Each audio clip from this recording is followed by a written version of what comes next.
Olá, meus irmãos, teremos mais uma lição da nossa escola dominical e hoje eu quero falar sobre um tema bastante comum para nós, que é a morte, principalmente a morte do crente.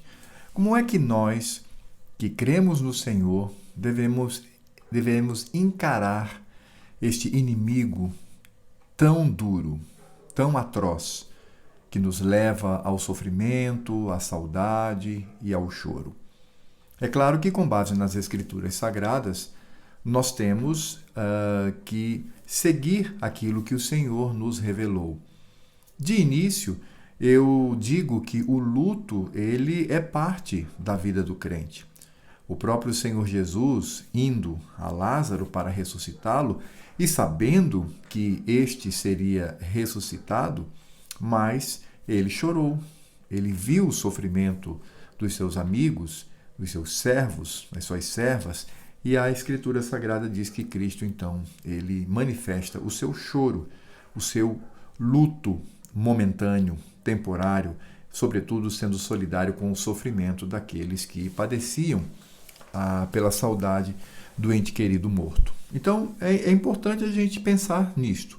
O crente, ele sim, deve vivenciar o luto. A Escritura Sagrada mostra vários servos de Deus, várias servas de Deus que sofreram, que choraram, que lamentaram, que levantaram o pranto profundo da alma diante do Senhor Deus por conta da morte de uma pessoa querida.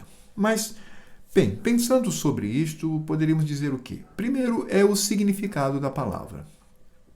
A palavra morte, tanto no Velho Testamento, de acordo com a língua hebraica, como no Novo Testamento, de acordo com o grego, conhecido como koiné, a palavra morte ela não significa aniquilação, deixar de existir, ser apartado da existência. Não. Em ambas as línguas, onde nós temos o Velho e o Novo Testamento, escritos e revelados pelo Senhor, a palavra morte significa literalmente separação. É isto. O que significa dizer? Significa que o ser humano, ele é rasgado ao meio, ele é lacerado e o seu corpo, ele é semeado para a ressurreição, no caso dos crentes para a glória, no caso dos ímpios para a perdição eterna, para o sofrimento eterno. E o espírito, a alma, o sopro do Senhor volta a Deus, sobretudo dos crentes que desfrutarão de uma comunhão espiritual até que o Senhor ele retorne. Sobre esse assunto, nós temos aqui a nossa Confissão de Fé de Westminster, e ela vai falar sobre isso no capítulo 32. O capítulo é intitulado Do Estado do Homem depois da morte e da ressurreição dos mortos. Eu vou apenas ler, porque aqui mesmo neste canal da Primeira Igreja Presbiteriana de Roraima existe uma série de estudos sobre a confissão de fé. Se você tiver interesse, basta olhar ali num grupo temático sobre a Confissão de Fé de Westminster e nós temos então um estudo um pouquinho mais aprofundado. Por isso eu apenas lerei para lembrar-nos do que diz os nossos símbolos de fé baseado na Escritura Sagrada. Então diz assim, o corpo dos homens depois da morte volta ao pó e vê a corrupção, mas a alma deles, que nem morre nem dorme, tendo uma substância imortal, volta imediatamente para Deus que a deu. A alma dos justos, sendo então aperfeiçoada em santidade, é recebida no mais alto dos céus, onde vê a face de Deus em luz e glória, esperando a plena redenção do corpo deles. E a alma dos ímpios é lançada no inferno, onde ficará em tormentos e em trevas espessas, reservada para o juízo do grande dia final. Além desses dois lugares destinados às almas separadas de seus respectivos corpos, as Escrituras não reconhecem nenhum outro lugar. O item 2 diz assim: no último dia, os que estiverem vivos não morrerão, mas serão mudados, ou seja, transformados. Todos os mortos serão ressuscitados com seu mesmo corpo, e não outro, posto que com qualidades diferentes e ficarão reunidos à sua alma para sempre. O item 3 diz: o corpo dos injustos será, pelo poder de Cristo, ressuscitado para a desonra. O corpo dos justos será, pelo seu Espírito, ressuscitado para a honra e para ser semelhante ao próprio corpo glorioso dele, ou seja, o corpo de Cristo.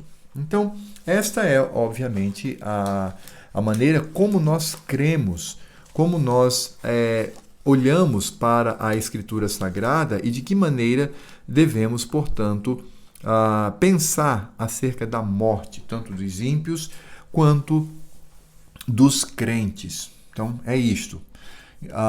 E nós também precisamos entender que a morte, ela é fruto do pecado. Quando o Senhor Deus diz lá, se comerdes do fruto, certamente morrereis, não estava falando apenas da morte espiritual, mas incluía aí o surgimento do poder da morte, que também, obviamente, foi criada pelo Senhor. Então, quando nós vemos pessoas morrendo, isso mostra o fruto máximo do pecado que os nossos primeiros pais cometeram diante do Senhor. E também devemos sempre lembrar que a morte será o último inimigo a ser vencido, o último. Paulo diz isso lá em 1 Coríntios capítulo 15. Inclusive, nós vamos cantar uma música jocosa em direção à morte, dizendo: ó morte, onde está a tua vitória? Onde está o teu aguilhão? Ou seja, onde está o teu ferrão? Porque, de fato, ela será vencida por Cristo. É aquilo que muitas pessoas gostam de expressar. Uma frase muito interessante diz: a morte da morte na morte de Cristo. Então, Cristo, de fato, é aquele que traz a vitória contra a morte, no tempo atual, a morte espiritual, e no futuro, a morte física também será vencida pelo Senhor Jesus, por Cristo.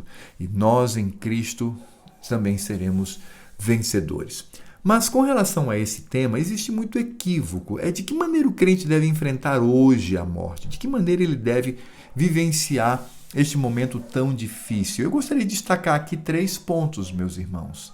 3 pontos que devem ser observados por nós cristãos, nós crentes, sobretudo reformados, em como devemos encarar este inimigo, permita-me aqui a redundância, né? Este inimigo mortal, este inimigo que tem trazido açoites sobre as pessoas. Então, são 3 pontos. O primeiro ponto é que nós, como crentes, nós não podemos negar a morte. Este é um movimento muito comum no mundo. As pessoas, elas querem negar essa morte e elas querem, de alguma maneira, substituir essa realidade por paliativos que não resolvem. Inclusive, existe um antropólogo e psicólogo chamado Ernest Becker. Ele escreveu A Negação da Morte. É um livro muito bom. Ele vai dizer que os seres humanos eles são movidos por essa negação. Claro que existem alguns pontos ali de discordância por conta da nossa convicção com relação à Escritura Sagrada, mas, no geral, o livro é interessante. A tese dele é a seguinte, é que todo ser humano ele tem a tendência de negar a morte. Ele tem a tendência de viver como se ela não existisse, e quando ela vem, ele procura subterfúgios para amenizar o sofrimento, negando-a. E, de fato, isso é algo que não deve acontecer, né, para nós crentes. Muitas pessoas do mundo fazem isto. Nos Estados Unidos, por exemplo, existe uma cultura muito forte de maquiar o morto.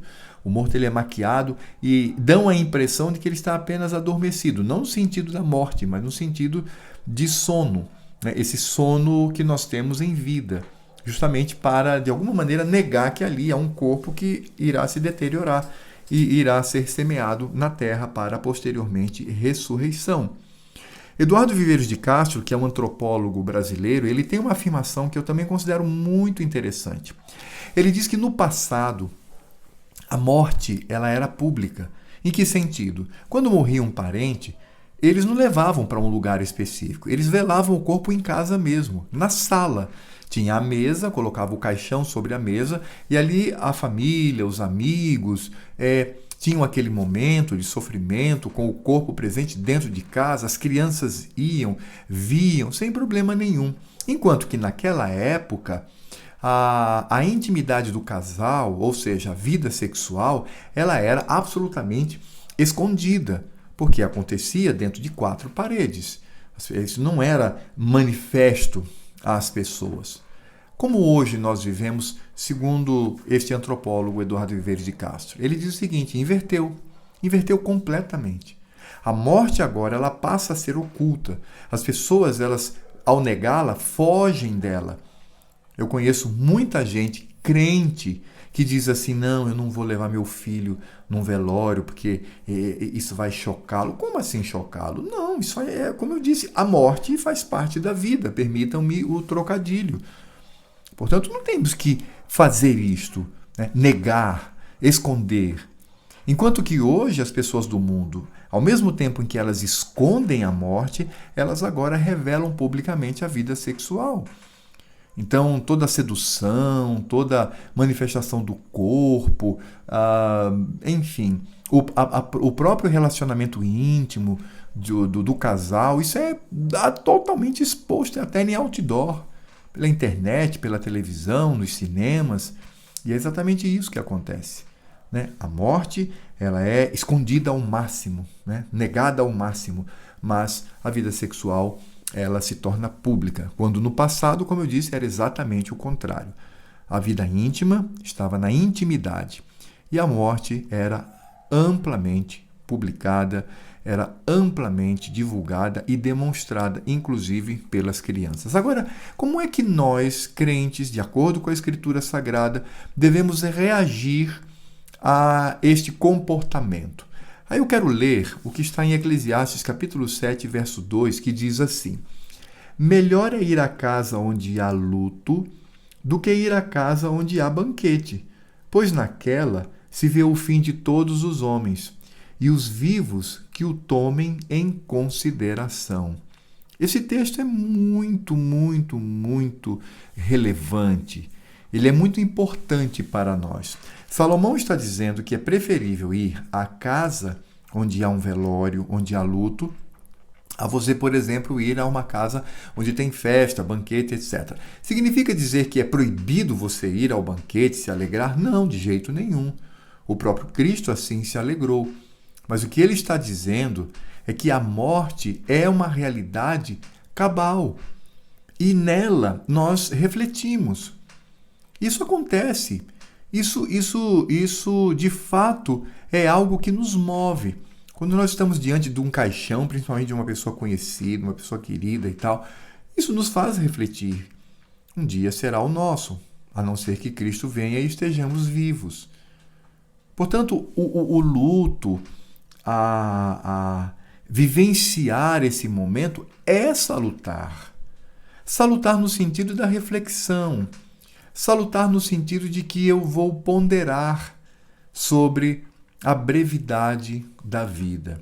Então a Escritura Sagrada, ela nos deixa de forma muito clara que é preferível estar no velório a estar num ambiente festivo. Volto a dizer, embora não seja proibido o ambiente festivo, alegre, mas o que eu quero ressaltar aqui é que a morte, o velório, as cerimônias fúnebres, elas são importantes também. E nós temos que encarar isto como fruto do nosso pecado, mas também como um elemento que certamente será vencida pelo poder de Cristo Jesus. Todas as vezes que estamos diante de um caixão e temos ali uma pessoa conhecida, um irmão na fé querido, enfim, sempre devemos nos lembrar de que, de fato, ali temos o resultado do pecado. E por causa do resultado deste pecado, o próprio Cristo padeceu a morte física.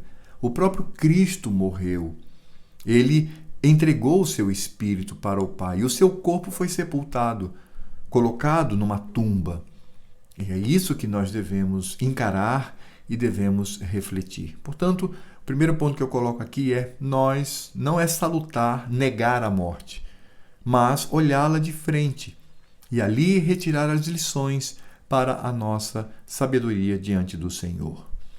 O segundo ponto que eu quero trazer aqui para vocês, meus queridos irmãos, é que o conforto e o consolo, eles vêm do Senhor e nós precisamos crer nisto. Aliás, Paulo nos diz que não há nenhuma provação, nenhuma tentação, nada que seja além das nossas forças. Deus não permite que sejamos provados ou tentados além da nossa força humana. Pelo contrário, Ele é fiel. E juntamente com a provação, com a prova, com o sofrimento, Ele nos dá livramento, de sorte que possamos suportar. Então veja, a Escritura Sagrada ela é muito clara nesse sentido. Então eu preciso entender que todo conforto, todo consolo vem do Senhor. Lá em 1 Coríntios, capítulo 1, versos 3 e 4, dizem assim: Bendito seja o Deus e Pai de nosso Senhor Jesus Cristo, o Pai das misericórdias, e vejam só, e Deus de toda consolação. Todo consolo vem do Senhor. Paulo continua. É Ele que nos conforta em toda a nossa tribulação, para podermos consolar os que estiverem em qualquer angústia, com a consolação com que nós mesmos somos contemplados por Deus. Todo consolo vem do Senhor. O consolo, ele não vem do tempo. O tempo há de trazer o consolo. O consolo não vem por palavras. Precisamos da presença do fulano, da fulana, para trazer uma palavra de conforto. Claro que isso deve acontecer. Claro que o Senhor Deus usa o tempo. Claro que o Senhor Deus usa pessoas para o consolo. Sim, claro. Mas a fonte do consolo, é isso que eu quero dizer, é Deus. É Ele que nos consola. E veja que Paulo, ele, ao se referir sobre isso, ele diz o seguinte: é Ele que nos conforta em toda a nossa tribulação, para podermos consolar os que estiverem em qualquer angústia, com a consolação que nós mesmos somos contemplados por Deus. E esse consolo vem por meio de Cristo Jesus. A Escritura Sagrada, lá em Hebreus, diz que Cristo, Ele conhece a nossa dor, não apenas porque é Deus, mas porque também Ele se tornou homem e Ele padeceu as nossas dores, o nosso sofrimento. Então, qual é o ponto central desse segundo item que eu trago para os irmãos? É que nós devemos crer que o Senhor Deus nos conforta. Ele há de nos confortar. Ele há de nos consolar. Ainda que o sofrimento seja atroz, Deus é tão bom que não permite que essa pressão seja maior do que a nossa humanidade. E, juntamente com isso, nos dá livramento. De que maneira Ele nos livra? No caso específico da morte, Ele nos livra consolando o nosso coração. Deus consola seus filhos por meio de Cristo Jesus. E volta a dizer, por meio de Cristo Jesus, porque Cristo é aquele que encarnou e foi aquele que não apenas chorou a morte dos amigos, mas ele também experimentou a morte. Devemos nos lembrar que Paulo, quando ele fala de seus companheiros, alguns que caíram em doença mortal, e ele diz, nós oramos e Deus livrou esses queridos da morte para que não viesse sobre nós sofrimento sobre sofrimento. Então, de fato, a morte traz esse sofrimento a nós, mas Deus nos consola por intermédio de seu Filho, Cristo Jesus. Porque, repito, Cristo é aquele que sabe o que é padecer, Ele sabe o que é a dor, Ele sabe o que é o luto. Mas em terceiro e último lugar, para nós crentes, quando nós olhamos para a morte, e em primeiro lugar não devemos negá-la, como nós vimos, em segundo lugar nós devemos crer que o conforto vem do Senhor, o último ponto que nós como crentes devemos ter forte no coração é lembrar que a morte, ela não é o fim. Ela não é o fim dos nossos irmãos, das nossas irmãs em Cristo. Quantas pessoas que já estiveram conosco na igreja já partiram, foram recolhidos pelo Senhor. E isto, volta a dizer, não é o fim, porque até mesmo a morte não significa aniquilação. Ora, é claro que aqueles que morrem em seus pecados, a situação é bastante grave. Mas nós crentes não. Como nós vimos na nossa confissão de fé, baseado nas Escrituras Sagradas, a morte traz um período que nós chamamos de período intermediário da alma. O crente ele já desfruta da presença de Cristo na sua morte. O corpo vai experimentar corrupção. Ele é enterrado e ele então será corrompido até que venha a ressurreição. Mas a alma não. A alma do crente, ela vai e permanece como tal, na presença do Senhor. É por isso que quando nós temos uma pessoa que está muito doente, que está ali moribundo, devemos orar pedindo graça de Deus, clamar pelo Senhor. Mas quando ela morre, sendo um crente, sendo um eleito, devemos descansar no Senhor e saber que ali não é o fim. Ali é apenas um período de separação que traz muita saudade, muito choro, mas não é o fim. Eu quero trazer aqui a experiência de Davi. Nós temos uma narrativa que está em 2 Samuel, capítulo 12, dos versos 15 a 53. Essa narrativa ela vem logo em seguida à palavra de Natã. Natã vem a Davi, que havia matado Urias por causa de Batseba, depois se casa com ela. Natã traz uma palavra muito dura e fala: o teu filho com essa mulher morrerá. O Senhor Deus já avisa. E aí a Escritura Sagrada em seguida diz assim, e preste bem atenção na narrativa: e o Senhor feriu a criança que a mulher de Urias dera à luz a Davi. E a criança adoeceu gravemente. Buscou Davi a Deus pela criança, jejuou Davi, e vindo, passou a noite prostrado em terra. Então os anciãos da sua casa se achegaram a ele para o levantar da terra, porém ele não quis e não comeu com eles. Então, aqui Davi está sofrendo, está clamando pelo seu filho, pedindo para que o Senhor Deus não leve, mas que o Senhor Deus conceda a ele vida. E ele está ali em pranto, ele está inclusive demonstrando fisicamente o sofrimento do seu coração. E ao mesmo tempo a esperança de que essa criança ela viesse a não morrer. Mas veja só como continua aqui a narrativa. Diz: ao 7º dia morreu a criança, e temiam os servos de Davi informá-lo de que a criança era morta, porque diziam: eis que estando a criança ainda viva, lhe falávamos, porém não dava ouvidos à nossa voz. Como, pois, lhe diremos que a criança é morta? Porque mais se afligirá. Isso é uma dedução lógica. Ora, se Davi, enquanto a criança estava viva, ele tinha todo aquele sofrimento, e agora, quando nós afirmarmos que a criança é morta, que ela se foi, vai ser algo terrível. Mas veja só o desenrolar dos fatos. Viu, porém, Davi que seus servos cochichavam uns com os outros e entendeu que a criança era morta. Pelo que disse aos seus servos: é morta a criança? Eles responderam: morreu.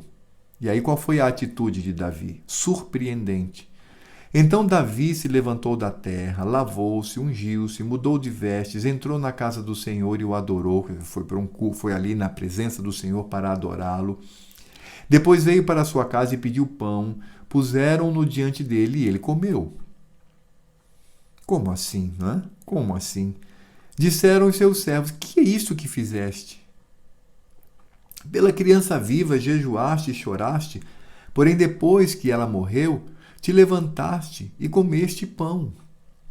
Respondeu ele, Davi respondeu: vivendo ainda a criança jejuei e chorei, porque dizia: quem sabe se o Senhor se compadecerá de mim e continuará viva a criança?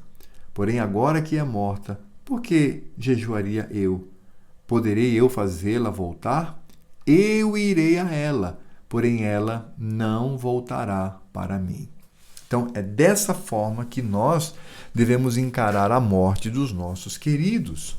Ora, lembrando que a morte não é o fim.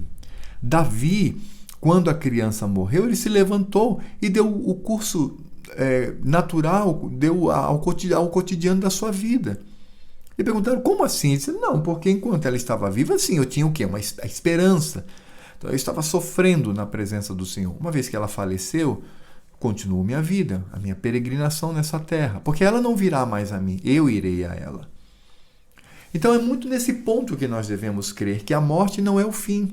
Porque quando um ente querido nosso morre, ou um irmão na fé, é claro que vem o sofrimento, a dor, mas nós também precisamos alimentar o nosso coração, no sentido de que nós iremos reencontrar essa pessoa, nós iremos a ele. pela ressurreição ou pela própria morte nossa. É nisso que devemos crer. E por que temos essa certeza? Porque a certeza de que veremos essas pessoas que partiram antes de nós, por causa da obra de Cristo. Porque Cristo nos prometeu, porque Cristo nos salvou. Então, ao olharmos para a morte de alguém, sofrendo, claro, isso faz parte, né? O luto é parte, eu comecei esse estudo falando sobre isso, o luto é parte deste processo, mas eu também preciso entender que eu verei esta pessoa. E por que verei? Por causa de Cristo.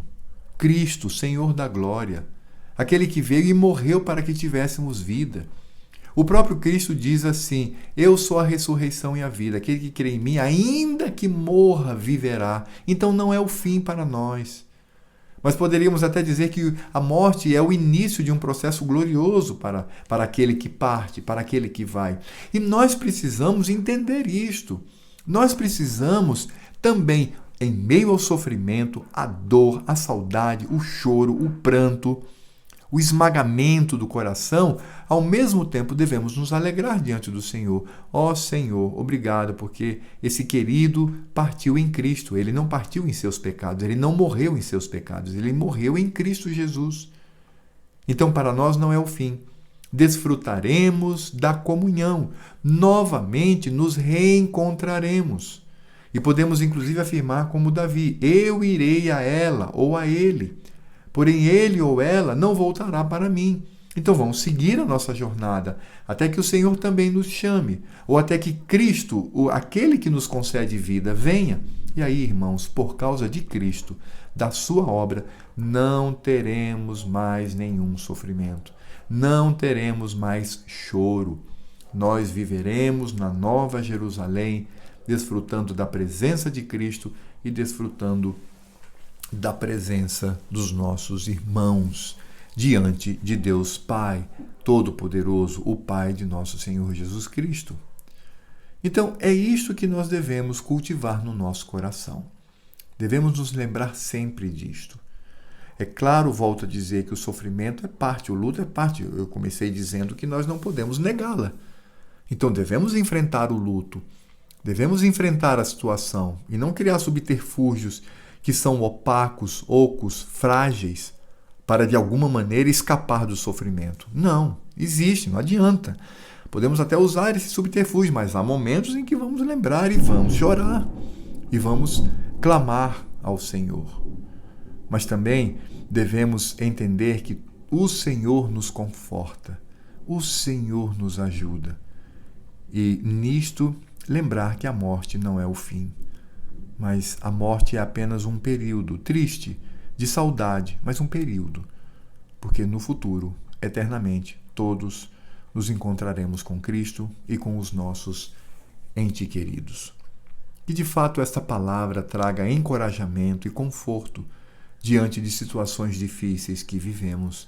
Que esta palavra traga ao nosso coração a centralidade de Cristo e a glória do seu santo nome, por sua obra, por nós. E nisto venhamos a glorificá-lo, porque glorificando a Cristo é que nós exaltamos e alegramos o nome do Pai, porque o Deus Pai é glorificado por meio de Cristo, quando nós glorificamos o seu Filho amado. Que Deus nos abençoe, que Deus abençoe aos queridos irmãos e que tenhamos esta certeza, esta clareza que vem do Senhor. E que Deus, de fato, que cumpre a sua palavra e é fiel, nos conforte, nos console diante de momentos difíceis, quando somos surpreendidos pela morte. Que Deus nos abençoe.